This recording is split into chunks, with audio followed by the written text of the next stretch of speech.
LH 사태를 수습하기 위해 정부가 어제 부동산 투기 근절 대책을 내놨습니다.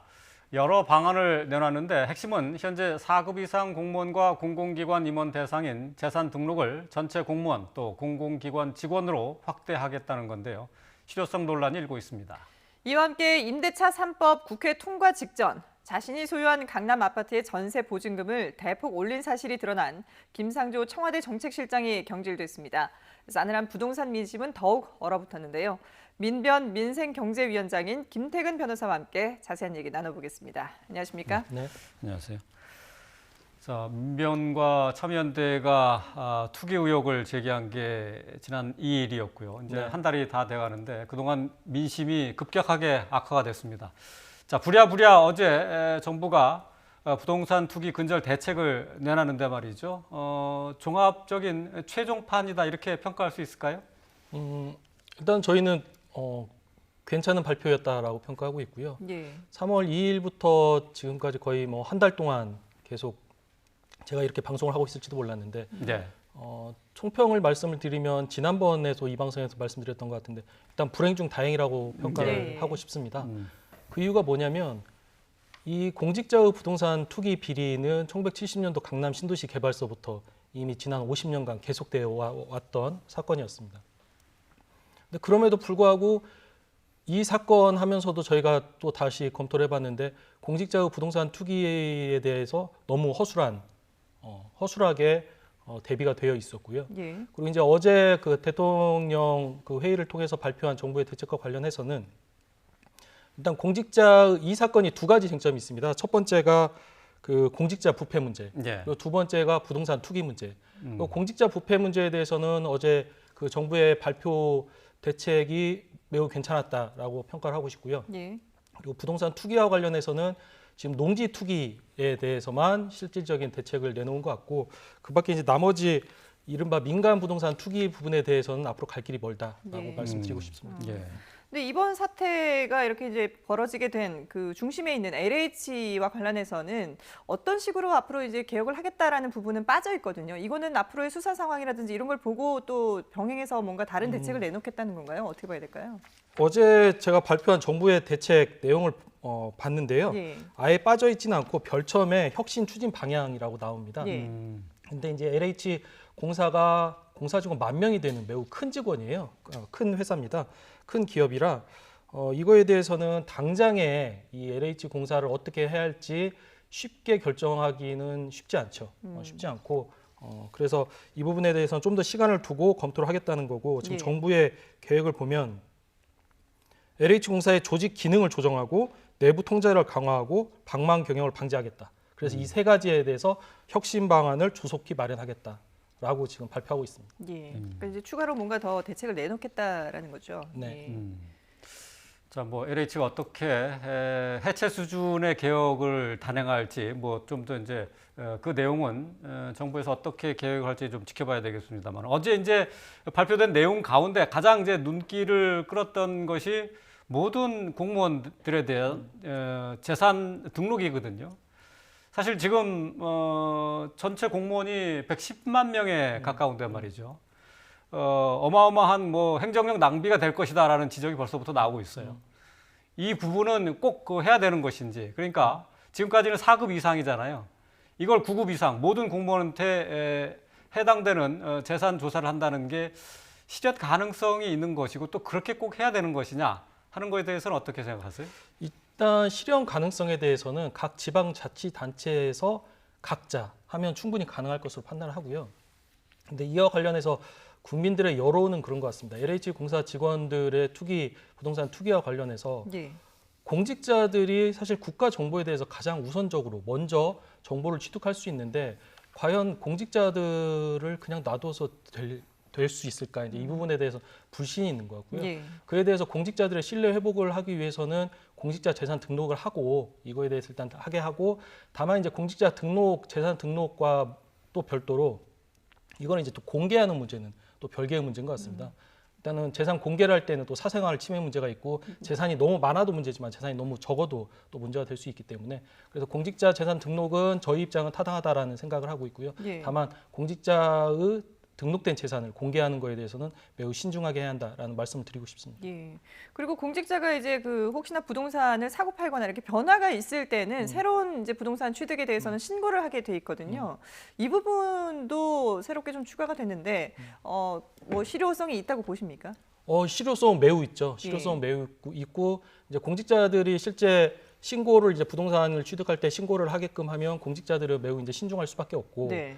근데 다만 이제 공직자들 입장에서는 그럼 이제 공직자들은 아예 부동산 투자를 못하게 네. 하라는 말이냐. 그렇죠. 이제 그 부분에 대해서 아마 이제 그 지금 제가 오전에도 봤는데 이제 일부 공무원 노조에서 그 부분은 부적절하지 않느냐라는 의견을 밝힌 것 같은데 그 부분에 대해서는 현재 국민들의 여론이 있고 그리고 이제 공직자분들의 또 여론이 있기 때문에 그 부분은 좀 적절하게 조율해야 하지 않을까 싶습니다.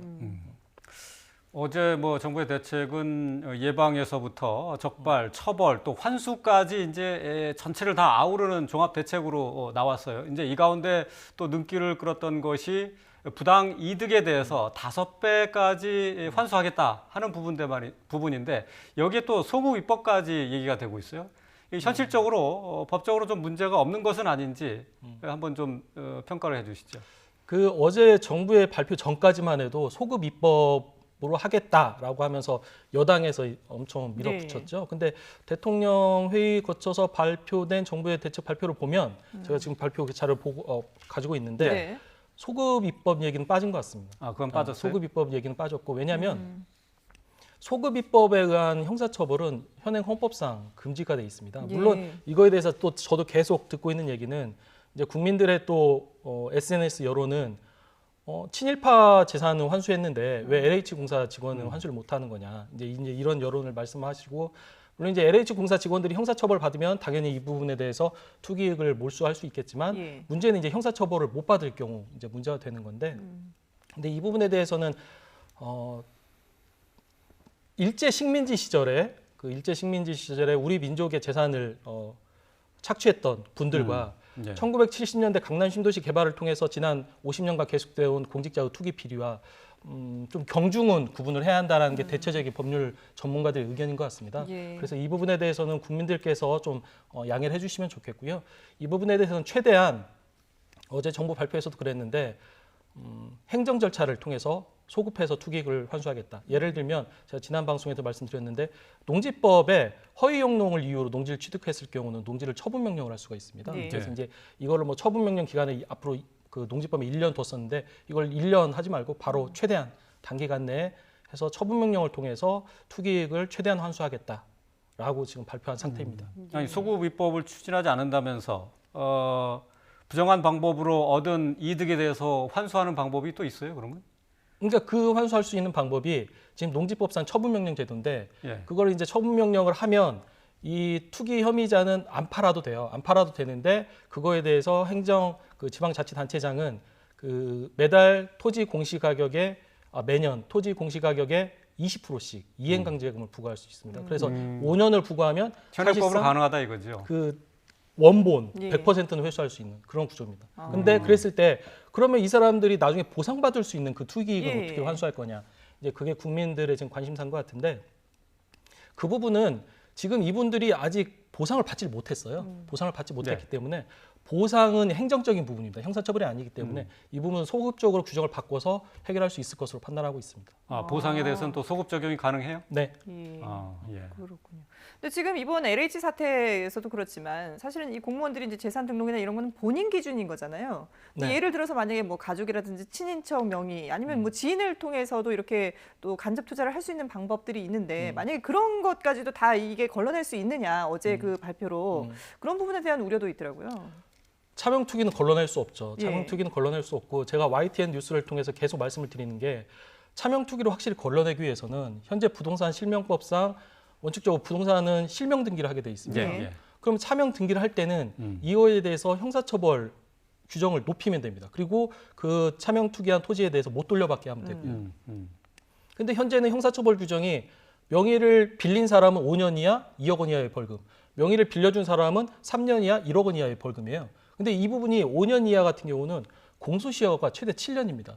그래서 명의를 빌린 사람과 빌려준 사람이 7년만 조용히 있으면 이게 또 아무런 문제 없이 해결될 수가 있습니다. 그래서 이런 부분도 5년 이하 하지 말고 한 10년 이하, 그리고 벌금도 한 10억 이하로 해서 공소시효를 늘려놓으면 네. 이 부분에 대해서 차명 투기에 대한 두려움이 되게 커지는 거죠. 그리고 이제 부동산 실명법에 또 하나 추가할 수 있는 게 이건 개인적인 생각입니다. 이거 좀 법률가들의 좀 논란이 있을 수 있는 부분인데 차명 투기 시에 차라리 그 부동산을 몰수할 수 있게끔 하면 됩니다. 그럼 차명 투기는 확실히 막을 수 있습니다. 근데 이 부분에 대해서는 이런 방법이 적정한지에 대해서는 좀 국회에서 검토가 필요한 것으로 판단합니다. 예. 차명 투자에 대한 몰수의 주체는 정부가 되는 거죠. 이제 사법부가 되는 거죠. 예, 사법부에서. 부동산 실명법 위반을 했다 그러면, 그러니까 예. 사회적 논의를 공론화를 통해서 대한민국의 부동산 차명 투기를 확실히 뿌리 뽑겠다라고 예. 마음을 먹으면 부동산 실명법 위반에 대해서 형사처벌을 강하게 하고 이거에 대해서 그 차명 투기에 이용된 부동산을 몰수할 수 있게끔 규정을 만들면 됩니다. 네. 어제 발표 내용 가운데 또 이제 이 적발을 위해서, 그러니까 부동산 투기 적발을 위해서 수사 규모를 대폭 확대한 게 있어요. 이제 부동산 투기에 대해서 2,000명이 넘는 수사 인력을 투입하기로 했고, 또 검찰의 각 지청까지 포함해서 검사와 또 수사관 500명도 같이 이 부동산 투기 근절을 위해서 수사에 나선다 하는 게 있습니다. 이제 물론 수사 인력을 늘린다는 면에서는 뭐 그 의지를 읽을 수 있겠는데, 여기에 지금까지 이제 부동산 투기 조사에서 제외해왔던, 배제시켰던 검찰 조직도 같이 들어갔어요. 경찰이 지금 조사하고 있는데 또 검찰까지 추가해야 될 이유가 있었나 보죠? 현행법상 뭐 검찰과 경찰의 수사권 조정에 따라서 올해부터 시행된 건데 고위공직자에 대해서는 검찰이 수사를 할 수 있습니다. 예. 그래서 그 부분에 대해서는 뭐 경찰, 검찰 가릴 거 없이 모두 다 적극적으로 수사를 하라라는 이제 뭐 그런 지침인 것 같고요. 그리고 어제 발표를 제가 이 자리에서 들었었는데 보니까 수사 전담 인력만 500명. 예. 네. 근데 부동산 투기는 진짜 모든 국민들의 먹고 사는 민생 문제이기 때문에 적극적으로 수사의 의지를 뭐 평가해줄 만하다고 판단하고 있습니다. 예. 그러니까 이번 이제 수사에는 경찰, 검찰 뭐 가리지 않고 지금 다 이제 최선을 다해서 적발하겠다라는 의지를 보이고 있는데 네. 그 외에 이제 상설적으로 감시기구를 두겠다고 해서 부동산 거래 분석원을 설치하겠다고 했거든요. 그러면 여기서는 늘상 이제 이런 그 투기들이 있는지를 감시하겠다는 건데 구체적으로 그렇죠. 어떤 역할을 하는 건가요? 그러니까 좀 예를 들어서 어떤 일이 있었냐면 최근에 그 시세가 5억인데 예. 이분들이 이제 부동산 민간에서 부동산 투기하시는 분들이 어떤 장난을 치냐면 본인들이 7억에 계약을 합니다. 그러면 이제 젊은 이쪽 부동산 시장을 잘 모르는 젊은 사람들은 5억에서 7억 올라갔다고 하면서 또 패닉 바잉을 하게 되는 거예요. 그러니까 아는 사람들끼리 가격을 그렇죠. 올려서 사고 파는 거군요. 그래 놓고 한 달 내에 신고를 해야 하니까 이걸 또 취소를 합니다. 한 달 전에. 예. 그러면 실제로 7억으로 오르지 않았는데 젊은 사람들은 7억으로 올랐다고 하면서 또 따라서 구입하는 문제. 그리고 또 하나는 예를 들어 5억짜리를 한 7억에 매매 계약을 체결하면 이거에 대해서 은행에서는 대출 실적을 올려야 하기 때문에 7억을 기준으로 대출금을 빌려줍니다. 그래서 이런 식으로 또 대출금을 더 많이 받을 수 있는 문제. 이제 이런 부분에 대해서는 그동안 아무런 대책이 없었습니다. 왜냐하면 지켜볼 사람이 없었기 때문에. 근데 이제 정부에서 발표한 거는 이제 부동산 거래 분석원을 도입해서 이런 부동산 이상 거래에 대해서 지켜보겠다는 거거든요. 네. 근데 사실 그와 관련해서 이제 저희 민변에서는 부동산 거래 분석원을 넘어서 부동산 거래 감독원까지 좀 더 감독 기능을 좀 더 상향했으면 좋겠다라는 의견을 밝힌 바 있는데 일단 부동산 거래 분석만 해도 현재 부동산 투기의 이상 징후에 대해서는 추적할 수 있을 것으로 판단하고 있습니다. 분석은 그런 이상 거래를 발견하는 데 그치는 거고 감독원은 거기에 또 뭐 그렇습니다. 처벌이라든지 이런 것 의무를 그렇습니다. 부과할 수 있는 건가요? 그러니까 현재 주식시장의 이상 반응에 대해서는 금융감독원은 예. 분석도 하고 감독까지 하거든요. 근데 이제 지금 명칭만 딱 봤을 때는 부동산 거래 분석원은 분석 기능에서 딱 마치고 아마 감독 기능은 지금 제외되는 걸로 판단하는데 저는 좀 더 정부가 의지 있다면 분석원을 넘어서 감독원까지 도입을 해도 예. 의미 있지 않나라는 판단하고 이 부분에 대해서 또 이제 국민들께서 그러면 또 항상 이 얘기를 하실 때 하시는 말씀이 이거는 너무 국민의 재산권을 침해하는 거 아니냐 항상 예. 그 말씀을 하시는데 현재 대한민국의 부동산 시장은 주식 시장만큼 매일매일 그 시세가 변하지는 않지만 거의 매주 단위로 시세가 변합니다. 그래서 좀 그 전반적인 부동산 시장의 안정을 위해서는 좀 부동산 시장 감독 기능을 강화할 필요가 있다라고 판단하고 있습니다. 예. 부동산으로 인해서 부동산 투기로 해서 얻은 이득을 최대 5배까지 환수한다라고 했는데 이제 그렇게 환수를 하기 위해서는 불법 행위가 있어야 되는 것 아니겠습니까? 공직자에 대해서 지금 재산 등록을 하는 것은 부동산 이제 불법 투기가 있었느냐 이 여부를 보기 위한 건데 네. 불법 투기가 있기 위해서는 자기가 업무 중에 얻은 내부 정보, 개발 정보를 이용을 했을 때 이게 불법 행위가 되는 거잖아요. 근데 실제로 이것을 입증하기가 재판에 가면은 만만치 않다는 지적이 계속 나오고 있어요. 이 부분은 어떻게 해결을 해야 됩니까? 그래서 저희가 계속 하는 얘기가 만약에 LH 공사 직원의 이번에 부동산 투기 사건은 만약에 공직자 이해 충돌 방지법이 있었다면 이 사건은 터질 수가 없습니다.